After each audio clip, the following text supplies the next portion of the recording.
కాబట్టి తప్పనిసరిగా మేమందరం కూడా ప్రజా నిర్ణయాన్ని గౌరవిస్తూ ఏం జరిగిందనే విషయాలు మరి గతంలో కూడా చెప్పడం జరిగింది.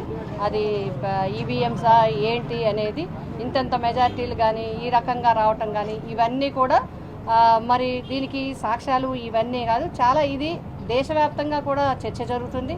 చాలా పార్టీలు నాయకులు కూడా డిస్కస్ చేస్తున్నారు ఈ అంశాల మీద. వీటి మీద టెక్నికల్గా చాలా అంశాలు ఉన్నాయి. అదేవిధంగా గతంలో ఇట్లాగే నెగ్గిన వాళ్ళు కూడా గతంలో కూడా చెప్పడం జరిగింది.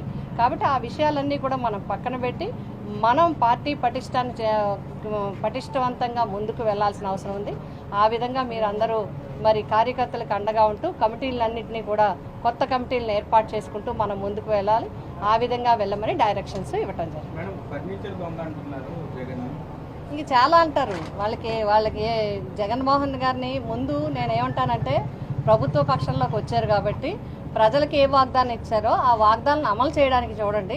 ప్రతిపక్షాల మీద అక్కర్లేని నిందలు అపార్థాలు వేసి వాటి మీద రాజకీయం చేసి వాటి ద్వారా మెయిన్ వార్తలుగా చేసి చేయొద్దని నా విజ్ఞప్తి.